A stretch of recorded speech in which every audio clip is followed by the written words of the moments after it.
درود خدمت شما دوستان عزیز، علاقه‌مندان دنیای شهاب سنگ. امروز میخوام بهتون آموزش بدم که چطوری ما توی طبیعت که دنبال شهاب سنگ میگردیم از چه روش‌هایی استفاده کنیم که اون روش آموزش صحیح باشه. اول اینکه من که دارم آموزش میدم باید یه شهاب سنگ واقعی به شما نشون بدم که اونو خودم کشف کرده باشم و بعد اینکه من بتونم توضیح بدم که چطوری این سنگی که پیدا کردم و متوجه شدم که این سنگ یه شهاب سنگ واقعیه و توضیحاتی که به شما میدم پایه علمی داشته باشه و من درآوردی و از خودم چیزی در نیاورده باشم. و بعد از اون اینکه افرادی که کاوشگرن و افرادی که در این حوزه صاحب علم و فن هستن حرفها و آموزش‌های من رو مورد تایید قرار بدن. از شما میخوام اگر که الان دارید این ویدیوی منو تماشا میکنید ویدیو رو لایک و سابسکرایب کنید و اینکه دنبال کنید تا اینکه بتونید یه کاوشگر حرفه‌ای و توی طبیعت شهاب سنگ‌های خوبی رو شناسایی کنید.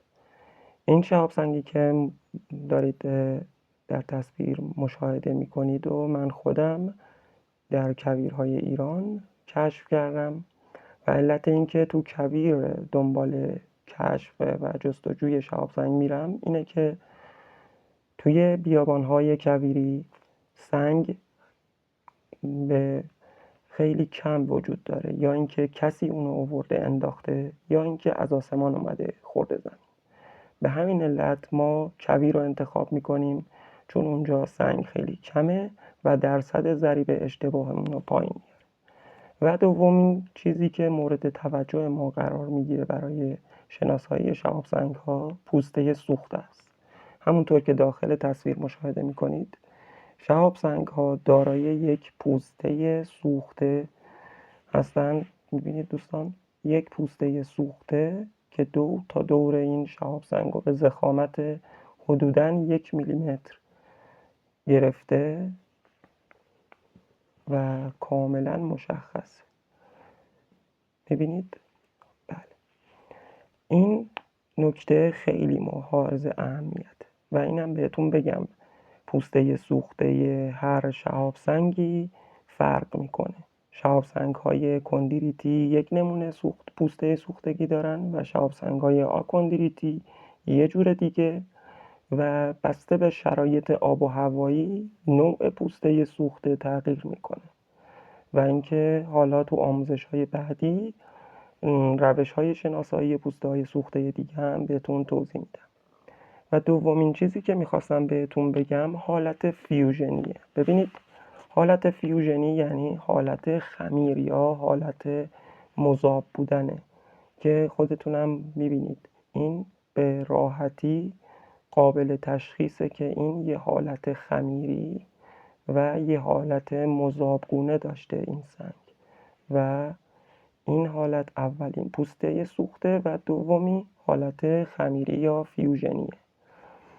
و نکته بعدی که خیلی باید مورد توجه قرار بگیره خطوط جریانی توی شهاب سنگ هاست. ببینید دوستان، توی شهاب سنگ ها اونا توی مسیری که میان وارد جو زمین میشن و اتمسفر رو رد میکنن اونا توی یک حرکتی هستن و دارای یک خطوط جریانی هستن که روشون مشاهده میکنید. ببینید این خطوط جریانیه که روی سنگ مشاهده میکنید، ببینید کاملا مشخصه.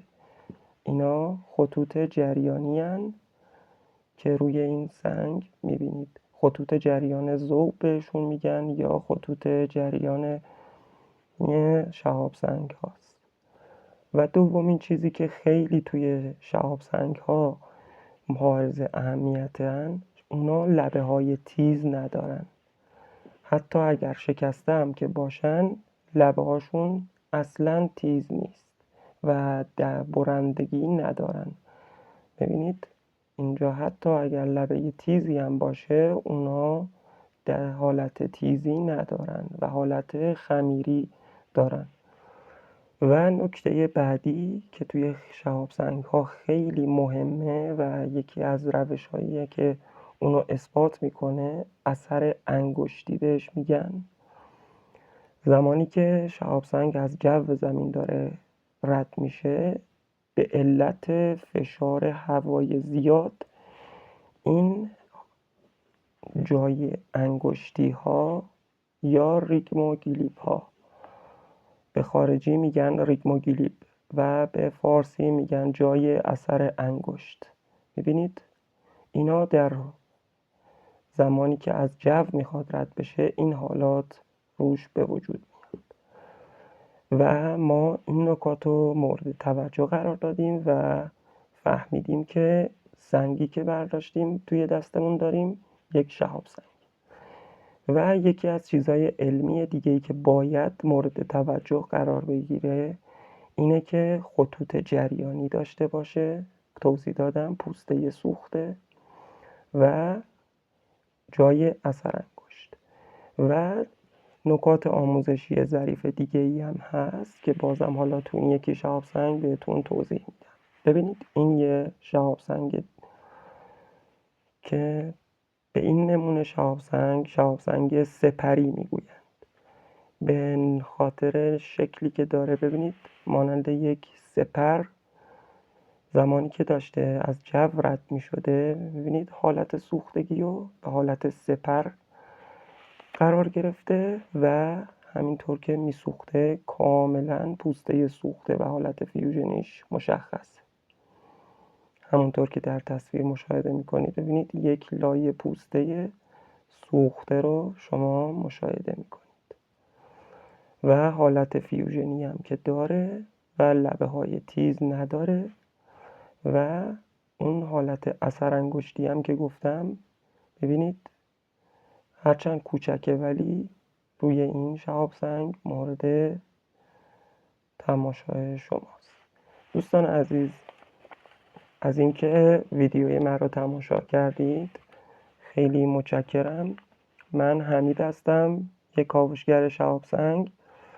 امیدوارم که از آموزش های من بتونید کامل فیض ببرید و توی طبیعت شهاب سنگ های خوبی رو پیدا کنید. اگه میخواید به صورت تخصصی و آموزش های حرفه‌ای راجع به شهاب سنگ ها بهتون آموزش بدم، لطفاً منو لایک کنید و سابسکرایب فراموش نشه و ویدیوهای منو دنبال کنید. خیلی ممنون، متشکرم از اینکه ما رو تماشا کردید. خدا یار و نگهدار.